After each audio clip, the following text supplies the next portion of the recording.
Alam mo, isa sa pinakamasarap na pakiramdam ang pagmumotor ng long ride. Hindi pong pagsakay mo pa lang ng motor, pagpapaandar ng engine, may mararamdaman ka ng kakaibang saya.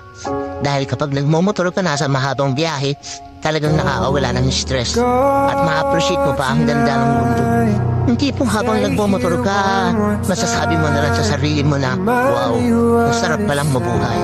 Ang ganda pala ng mundo. Lalo na kapag ang patakbo mo ay chill lang. I-enjoy mo lang talaga ang moment. Madami kasi tayo kanya-kanyang problema sa buhay eh. Pero pag nagmumotor ka na, makakalimutan mo ang problema mo. Lalo na kapag maganda ang view, maganda ang kalsada, tapos di mo namamalayan, nagkakaroon ka na pala ng positive mindset.